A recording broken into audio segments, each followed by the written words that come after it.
Q news అందించే అవకాశాన్ని సద్వినియోగం చేసుకోండి. సమస్య ఎక్కడున్నా నేనున్నానంటూ ధైర్యంగా ప్రశ్నిస్తూ రాజకీయాల పట్ల అవగాహన కలిగిన అనుభవం గల రంగారెడ్డి హైదరాబాద్ రిపోర్టర్లు కావాలను సంప్రదించవలసిన నెంబర్లు 8688926084. కేటీ రామారావు ఆ తర్వాత హరీష్ రావు ఓ రకంగా ఏదో చేయాలని బొక్కబొర్ల పడ్డటువంటి పరిస్థితి. రుణమాఫీ విషయంలో కాంగ్రెస్ ప్రభుత్వం ప్రజల్ని మోసం చేసిందని దొంగ పోస్టులు దొంగ కౌంటర్లు ఇచ్చుకుంటూ టీఆర్ఎస్ అండ్ కేటీ రామారావు దొంగ బ్యాచ్ పేడ్ బ్యాచ్ కేడీ మీడియా నిన్న కొద్దిగా హల్చల్ చేసే ప్రయత్నం చేసింది.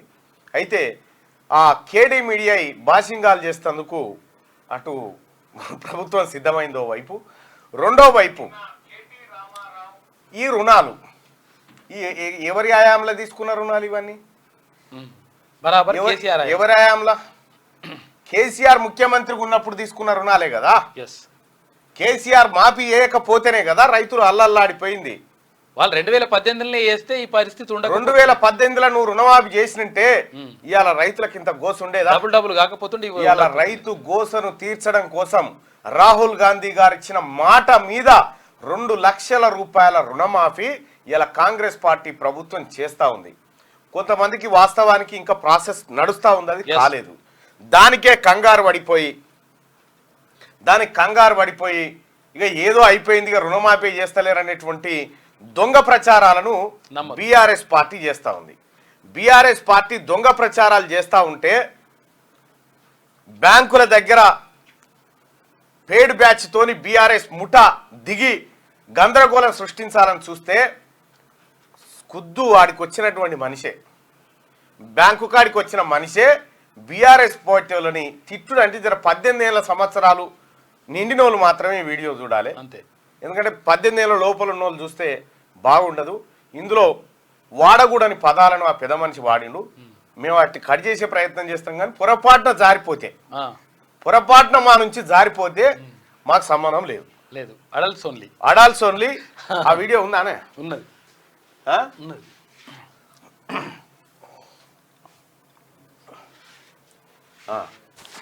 మాకు సంబంధం లేదా? మీరు మళ్ళీ ఏమని అనుకునేరు?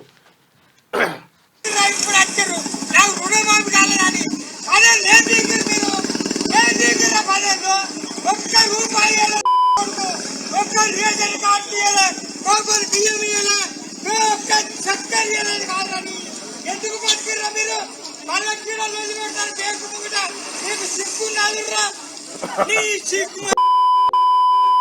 ఇదారా మీ న్యాయం? ఇప్పుడు మావాడు వచ్చినాక మీరు ఎగురుతాక పదేళ్ళు ఏం చేస్తున్నా? 10 ఏం చేతున్నారు మీరు? 10 ఏం చేసింది? ఏమైనా 10 ఏం పీకిరా మీరు? ఇవాళ మావాడు మీరు ఏం చేస్తున్నా? ఏం పీకిరా? కాంగ్రెస్ జై కాంగ్రెస్! ఏం పీకిరు మీరు? ఇది ఆ పెద్ద మనిషి కాంగ్రెస్ పార్టీ రుణమాఫీ చేస్తే బీఆర్ఎస్ పార్టీ వాళ్ళు పోయి బ్యాంకు కాడ లొల్లి పెడుతుంటే రైతే దిచ్చిపోతున్నాడు బీఆర్ఎస్ పార్టీ వాళ్ళని. 10 ఏళ్ళు ఏం బీకిర్రా మీరు? ఓ రేషన్ కార్డు ఇయ్యలే, ఓ రుణమాఫీ చేయలే, ఏం చేయలే. ఇవాళ మా ప్రభుత్వం వచ్చి, పేదల ప్రభుత్వం వచ్చి రుణమాఫీ చేస్తే బ్యాంక్ కాడ లొల్లి పెడుతున్నారా అని అది మామూలు చిక్కం కాదు. ఇక బీఆర్ఎస్ సోషల్ మీడియా మరి ఇక పేడ్ బ్యాచ్ ఉంది కదా, వానికి సోషల్ మీడియా దగ్గర లొటపీస్ పైసలు ఇచ్చి చేసేది అంతే. అది ఆ బ్యాచ్ అంతా మరి రాముడు ఎట్లా పురమాయిస్తాడో ఇలా మీదకి ఏకంగా నిన్ను తిట్టేట్టే ఉంది రా రాముడు, నిన్నన్నట్టే ఉంది. ఇంకా లాస్ట్కు ఉందట ఇంకేందో మళ్ళా.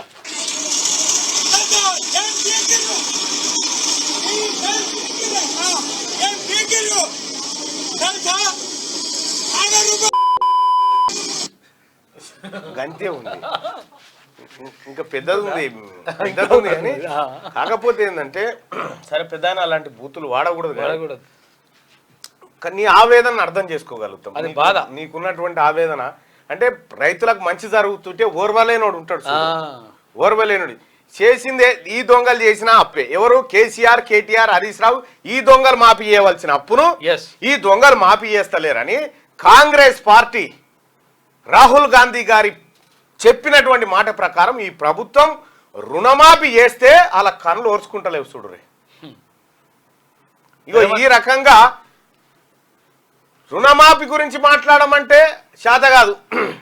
మీరు మొత్తం చేయలే. అరే సన్నాసులారా, మీరు చేసింది ఏందో చెప్పురి. ఆయన 2018 కానించి అప్పులు కట్టుకుంటూ వస్తా ఉన్నాం రైతులది. ఇవాళ నువ్వు చేసిన అప్పులకే 7 లక్షల కోట్ల అప్పులకు మిత్తిలు కట్టుకుంటూ వస్తా ఉన్నాం ఇవాళ రాష్ట్ర ప్రభుత్వం తరఫున. బుద్ధి ఉండాలి కదా ఇంకా రాదంత చేయడానికి. ఏ మాత్రం సిగ్గు శరం ఉన్నా బీఆర్ఎస్ పార్టీ నాయకులు పోయి కాంగ్రెస్ పార్టీ గాంధీ భవన్ కాడ గాంధీ కాళ్ళు కడిగి నెత్తిలా చల్లుకోరేమని ఉంటే. ఎందుకు చెప్తా ఉన్నామంటే ఇలా రైతు రుణమాఫీ చేసినటువంటి ప్రభుత్వం రైతులను ఆదుకునే విధంగా రైతుల సంక్షేమాన్ని కాంక్షిస్తూ ఉంది. మీరేం చేసిరా? రైతులు అప్పులు తెచ్చుకున్నారు, బ్యాంకులల్లా రుణాలు తెచ్చుకుంటే ఆ రుణానికి వడ్డీ వడ్డీ వడ్డీ వడ్డీ చక్రవడ్డీ అయిపోయి పాపం వడ్డీ లెక్క తయారైపోయింది. దాన్ని తీరుస్తా అని చెప్పినటువంటి నువ్వు తీర్చకుండా ఏమైంది? ఆఖరికి లక్షలాది మంది రైతులు బ్యాంకు డిఫాల్టర్లు అయిపోయారు. కేసీఆర్ హయాంలో బ్యాంకు డిఫాల్టర్లు అంటే ఎగవేతదారులు అన్నట్టు, విజయ్ మాల్యా లెక్క. రుణమాఫీ కాకుంటే నాకు వచ్చిన రైతు బంధు పైసలన్నీ అనలేవాడే. రైతు బంధు పైసలన్నీ అడే బీకినాయి, అయిపోయినాయి. ఈ రకంగా కేసీఆర్ పరిపాలన ఉంటే ఇవాళ దొరికిందో అక్కడో ఇక్కడో తీసుకొచ్చి అయ్యో అప్పు అని బతిలాడిపోయి తెచ్చి రైతన్నలను విముక్తులను చేస్తూ ఉంటే ఇలా కళ్ళు మండుతూ ఉన్నాయి. కేటీ రామారావు ఇంకా మన ఈ చాలా మంది వీళ్ళకు వాస్తవానికి చిన్న ఫోన్ ఉంది. వాస్తవానికి ఈ రుణమాఫీ కాలేదు ఈ లీడర్ రే చూపిస్తా జరాగురి ఇలా రుణమాఫీ సంగతి చూపిస్తా. గంప గోవర్ధన్ ఉన్నాయా? ఇగో గంప గోవర్ధన్, బసవపూర్ బ్యాంకు, బసవపురం కామారెడ్డి. ఇగో ఖాతా నెంబర్ ఇంత, పాస్బుక్ నెంబర్ ఇంత. వీళ్ళు ఎటువంటి మనుషులు అంటే అందుకే ఇలా కర్రు కాల్చి వాత పెట్టినా జనం వీళ్ళకి ఇంకా సిగ్గు వస్తలేదు. ఈ గంప గోవర్ధన్కి సంబంధించినటువంటిది 151,956 రూపాయలు ఉంది. ఎంత మాఫీ? 151,956 రూపాయలు మాఫీ అయిపోయింది. 3వ ఫేజ్ లో ఇంక్లూడ్ చేసిరు. అది ఇట్లా అందరి ఉన్నాయి. 150,000 ఈ లీడర్లు ఎవరైతే ఎగెత్తురో వీళ్ళందరి మాపైనాయి. రైతు సోదరులారా, ఇంకా కొంత ప్రాసెసింగ్ ప్రాబ్లం ఉంది. రుణాలు మాఫీగా బాజప్తా మాఫీ అంటే మాఫే. అయితే ఏం చేసుకోవాలంటే మండల స్థాయిలో తర్వాత జిల్లా స్థాయిలో అక్కడ గ్రీవెన్స్ సెల్ ఏర్పాటు చేసిండ్రు. మండల స్థాయి పోయి అధికారులతో మాట్లాడండి, మీరు ఒకసారి ఎంపీడీఓ గారితో ఇట్లా మాట్లాడండి. ఆ తర్వాత ఒకవేళ అక్కడ కాకపోతే కలెక్టర్తో మాట్లాడండి. అక్కడ గ్రీవెన్స్ సెల్ ఏర్పాటు చేసిండ్రు. ఒకవేళ మీ ఏమైనా తప్పులు ఉంటే అంటే ఆధార్ కార్డులో తప్పులు కానీ అది మ్యాచ్ కాకపోవడం కానీ లేకపోతే ఖాతా పేరులో ఇక్కడ మ్యాచ్ కాకపోవడం కానీ అటువంటి ఏమైనా ఉంటే కూడా అవి కొంచెం సరి చేసుకుంటే ఏం కథ అనేది మీకు క్లియర్ గా వివరించే ప్రయత్నం చేస్తా. క్యూ న్యూస్ అందించే అవకాశాన్ని సద్వినియోగం చేసుకోండి. సమస్య ఎక్కడున్నా నేనున్నానంటూ ధైర్యంగా ప్రశ్నిస్తూ రాజకీయాల పట్ల అవగాహన కలిగిన అనుభవం గల రంగారెడ్డి హైదరాబాద్ రిపోర్టర్లు కావాలను సంప్రదించవలసిన నెంబర్లు 8688926084.